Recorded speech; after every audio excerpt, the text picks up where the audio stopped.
Salut copain, ça joue bien? Ouais, je te disais avant dans la vidéo que Macron, il avait dit voulait faire un embargo contre les armes russes. Il demande un cessez-le-feu, donc c'est normal qu'il fasse un embargo contre les armes. Ils vont arrêter d'alimenter. Au fait, il se fout de la gueule du monde, quoi. C'est juste pour le show qu'il fait ça. Parce qu'il parle ça pour Israël, qui soi-disant c'est... bon, mais pourquoi il dit ça? Pas pour la guerre en Ukraine. Ils veulent aussi un cessez-le-feu, mais ils alimentent en armes. Surtout que c'est les dernières papiers de la von der Leyen hier sur les missiles qu'il faut pour percer en Russie, qui s'adressent aux missiles français, quoi. Puis il dit ça, ton Macron, on va arrêter d'envoyer des armes offensives, mais par contre derrière il signe un papier pour OK pour envoyer des armes défensives, quoi. Déjà, c'est quelles armes qui fournissent les Français, vous? Je sais pas, les FAMAS, j'ai aucune idée. Un FAMAS, il sait pas si c'est pour se défendre ou si c'est pour attaquer, hein. Donc tu vois, c'est du foutage de gueule. D'un côté, il fait oh, on va pas alimenter, on dit un cessez-le-feu, il faut arrêter de donner. Puis de l'autre côté, il donne quoi. Il donne pas des armes pour attaquer, mais il donne des armes pour se défendre. En Ukraine, c'est qu'il se fasse dire oh, on donne pas des armes pour attaquer, on donne des armes pour se défendre, hein, c'est normal, c'est la même chose. Non, mais t'appelles un cessez-le-feu, alors arrête de. En Ukraine, s'ils avaient pas alimenté en armes, puis en fric et tout ça, ça fait longtemps que la guerre, elle serait finie, quoi. Faute de moyens, ça demande une chier de ressources, la guerre. Énormément de ressources, quoi. Puis en Israël aussi, hein, si ils n'avaient pas les caisses américaines, l'argent américain qui coulait à flot pour leur quéquette messianique, ça ferait aussi longtemps qu'ils auraient arrêté. Puis je voyais un mec qui parlait, un spécialiste sur le sujet, quoi, plus que moi en tout cas, qui parlait que en Israël, c'est un proxy des USA, puis qu'ils font rien sans que les USA ils aient l'accord. Même quand ils font quelque chose, puis après les Américains derrière ils disent oh ils ont agi sans notre consentement, on savait pas, nous soutenons pas les actions. C'est pas vrai en réalité. Ils savent très bien ce qu'ils ont fait, ils ont soutenu et tout. Mais derrière, tu sais, c'est comme tu vois des films, quoi. Ah, vous êtes nos espions, mais si vous vous faites choper, on sait rien, hein, on vous abandonne, quoi. C'est un peu la même chose, quoi. Ah, grand foutage de gueule, on arrête d'alimenter les armes d'un côté, on va pas soutenir, il le fait pas pour la guerre en Ukraine, mais il va te dire ouais mais c'est les armes offensives que nous n'alimentons plus, mais on alimente les armes défensives. Ouais, c'est vraiment... Ils ont été le chercher où, Macron? À l'école Pestalozzi? Ah, si tu connais pas l'école Pestalozzi, c'est l'école pour un peu les longs du cerveau, les attardés, à ceux qui ont un peu des problèmes mentaux, tu vois. C'est une école, voilà, ils ont aussi le droit, tout le monde a le droit à l'école, quoi, les trisomiques aussi. Ah, voilà, quoi, que pas des choses pareilles, quoi.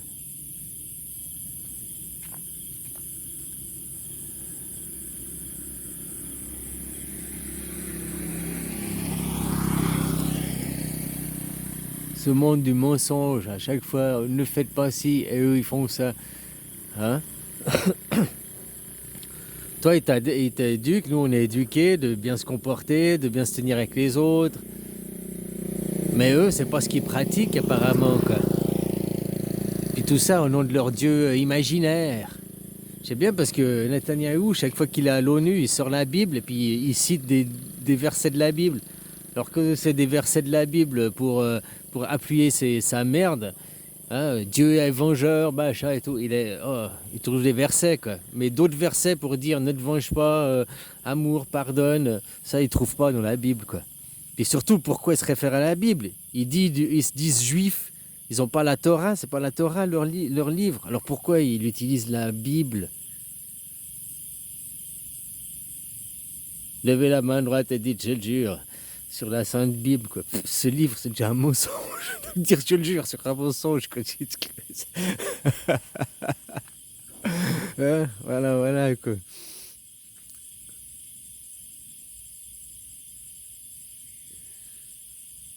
Ouais. Tout ça au nom du même Dieu, hein. Les musulmans, ils ont le même Dieu. Ah, c'est juste qu'ils s'habillent pas de la même façon. Ils mettent des tuniques. Les hommes sont tous barbus avec des tuniques et des turbans sur la tête. Je caricature, hein. Les femmes, elles sont toutes voilées, machin et tout. Ben, regarde juste nous, les religieux, avant qu'on devienne athées, puis que, hein, finalement, que tu es dans un monde religieux, entre guillemets, puis que tu mets des habits religieux, tu as tous les mêmes vêtements, ben, il n'y a pas d'effet de mode.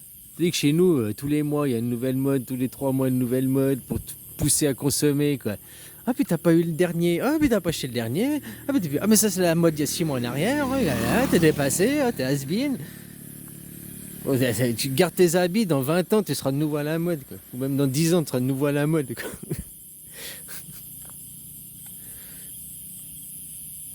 Donc voilà, d'un côté, ça te force pas, hein, t'es pas dans le paraître, à vouloir changer. T'es moins incité que, même ici en Thaïlande, par exemple, qu'ils avaient les habits traditionnels avant, tu vois encore les anciens, ben ils sont moins à courir après les vêtements et tout, quoi. Tu sais, les vêtements traditionnels thaï, avec des couleurs, avec des fleurs, machin et tout, quoi. C'est joli aussi. Bah, t'es moins incité à courir derrière la mode, quoi. Hein, c'est con, mais c'est peut-être pas pour rien qu'il y avait des trucs traditionnels, et puis que c'était comme ça depuis longtemps, longtemps.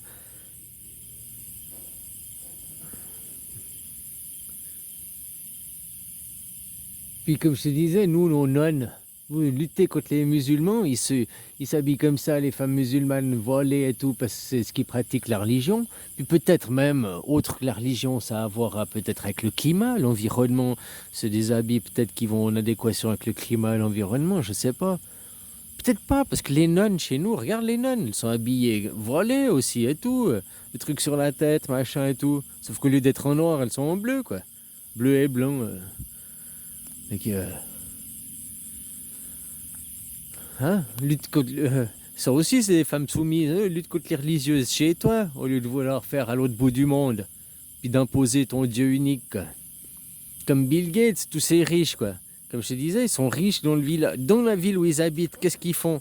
Ils devraient même pas avoir un SDF dans la ville où habite Bill Gates, là, où son village. Ils devraient même pas avoir un SDF. Ils devraient, si ils croient en panneaux solaires et tout, ils devraient avoir acheté des panneaux solaires pour tous ses habitants, quoi. Enfin, ça dépend, c'est mon cité, mais tu comprends l'idée, quoi. Dire, il devrait faire le bien autour de lui avant de vouloir faire à l'autre bout du monde. On doit contrôler l'autre bout du monde, puis on doit aider l'autre bout du monde. Alors je sais bien qu'il y a des pays plus défavorisés qu'il faut soutenir, quoi. Mais avant de leur envoyer des vaccins, puis il faut peut-être les soutenir avec des programmes de nourriture, de développement à l'agriculture, à l'irrigation de leurs terres, développement de leurs terres. Il y a plein de choses à faire, hein. Les gens, si leurs terres étaient irriguées, développées, qu'il y avait des écoles, des hôpitaux, des infrastructures, ils n'auraient pas envie de migrer. Pourquoi de la campagne ils vont en ville? Parce qu'il y a toute l'infrastructure aussi. Après, pourquoi là, hein? Parce que le pays à côté il est meilleur, alors on essaye d'aller à côté, quoi. Là, il y a familles les plus riches Thaïlande, c'est par la traite d'esclaves, c'est des esclavagistes. Des vrais esclavagistes, ils se cachent pas, c'est pas comme chez nous, ils disent oh, elle est pas. Non, chez nous, ils s'appelleraient, comment on t'appelle, peut-être des agences d'intérim, quoi. Ah, voilà. Ben là, vraiment, les conditions, c'est vraiment l'esclavagisme.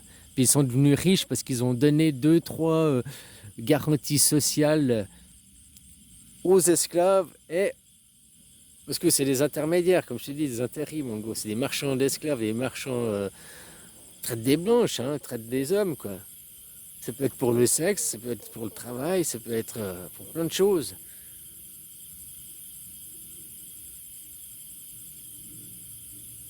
Alors je disais, là, ils ont réussi à revenir riches, puis à garder une image, parce que puis les gens trouvent c'est bien, parce qu'ils leur donnent un petit avantage, ils payent une assurance ou un truc comme ça, un petit truc en plus.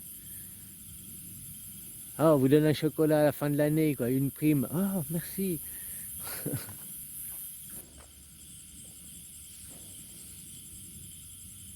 Bref, il n'y a pas de raison que, hein, parce qu'autrement on revient au monde du Far West, le capitalisme, la loi du plus fort, c'est ce qui prône le.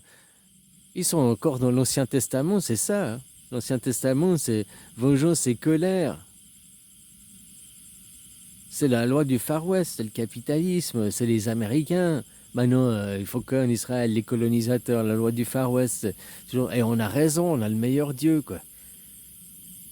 Ils ont les mêmes livres, ils ont les mêmes terres saintes, ils ont les mêmes lieux saints. Ah non, on n'a pas le même lieu. Ouais, après, c'est sur les détails qui se chipotent, quoi. Mais ils ont les mêmes ancêtres, les mêmes Adam et Ève, même... tout est la même chose, quoi. Dans leur livre, c'est écrit de s'accepter, hein. Le bien, le mal, ils existent. C'est des opposés complémentaires. C'est des adversaires comme tu aurais des adversaires de foot, des équipes qui sont là pour faire hein, pour faire la vie, faire le tout. Sauf que dans la tradition monothéisme, c'est devenu, tu dois tuer l'autre, c'est devenu un adversaire à abattre. C'est plus devenu un adversaire au sens de la compétition, au sens du jeu, une compétition saine. C'est devenu un ennemi. Et le leitmotiv maintenant, c'est la guerre.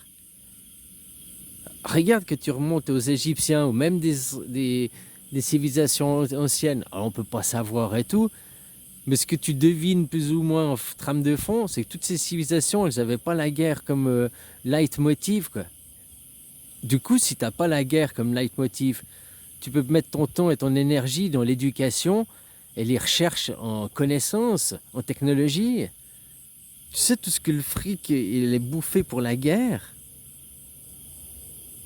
Alors pas que la guerre, acheter des obus, acheter des tanks, machin, former des soldats, mais aussi toute la guerre qui est maintenant métaphysique, quoi, une guerre d'internet, une guerre d'idéologie, aussi pour corrompre les gens derrière, machin et tout, quoi. Acheter des brevets, empêcher des nouvelles idées, garder des monopoles. C'est votre Dieu, il fait que les riches restent riches et il empêche que la société évolue. Parce que justement, si la société évoluait pas au sens matériel, au sens spirituel, au sens, eh ben, ni Dieu ni maître. La philosophie suisse, hein, on s'est battu contre les Habsbourg, on s'est battu contre les rois. La force du travail. Les travailleurs, ils se rendent compte partout que c'est eux qui font tout.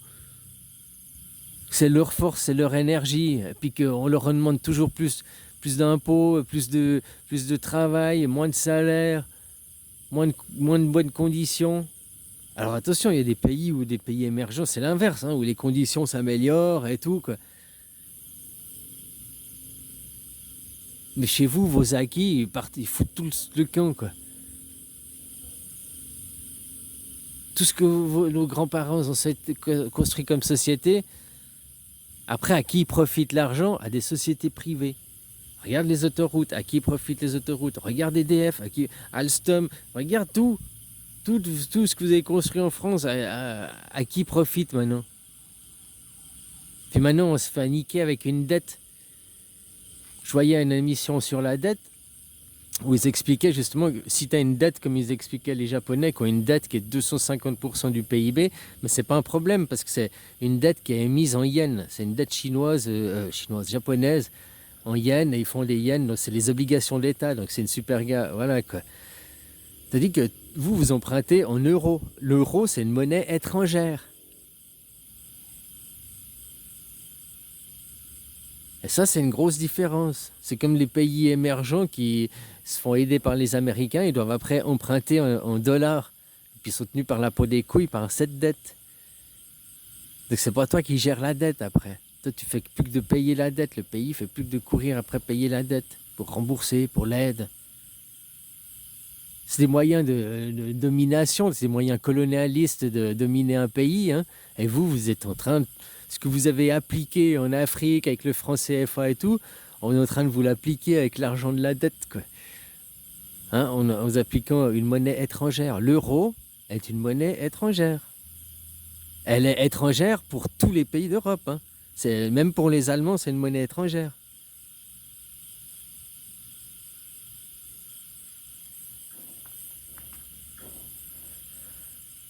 Enfin voilà quoi, tant qu'on se laisse dominer pour l'argent, on nous a toujours dit le temps c'est de l'argent c'est du temps. Alors pourquoi l'inflation, la déflation, pourquoi ça existe? Le temps il influe. Donc tu vois que l'argent c'est pas du temps. Par contre, un milliard c'est 31 ans. C'est-à-dire 1 milliard dans ta poche, c'est 31 ans. 1 million, c'est 11 jours. C'est pas grand-chose. C'est déjà beaucoup, mais c'est pas grand-chose en secondes. Mais 1 trilliard, c'est-à-dire 1000 milliards, 1 trilliard, c'est 31 000 ans. 31 000 ans. Puis maintenant, vous avez des dettes de combien de temps? 7 trilliards, 8 trilliards, donc 31 000 ans fois 7 fois 8, quoi. 3 fois 7, 210 000 ans. C'est notre future génération qui va payer. Mais c'est pas une dette qui est due à la France, c'est une dette en monnaie étrangère. C'est pas comme les Américains qui impriment du dollar, qui ont une dette, des obligations d'État, tout ça en dollars.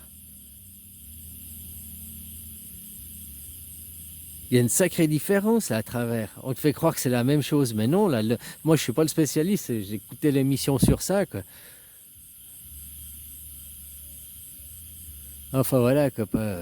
Donc au cours, l'argent, puis que c'est le leitmotiv, c'est l'argent. Puis l'argent, il sert qu'à quoi? À la guerre, à dominer les gens et à faire la guerre. On n'est pas dans un monde où on cherche la connaissance, on cherche l'épanouissement et tout. On n'a pas besoin de maîtres, de gens qui veulent dominer, de gens qui veulent imposer. Si leur Dieu il était tellement si parfait que si c'était vraiment Dieu, ils n'auraient pas besoin de s'imposer par la force. Depuis 70 ans qu'ils sont là-bas, les Palestiniens, mais ils courraient vers cette religion pour... oh, mais c'est le vrai Dieu, on veut adhérer à votre religion. Puis tu vois, eux, que tu vas adhérer à leur religion, ils disent non, t'as pas des liens de sang.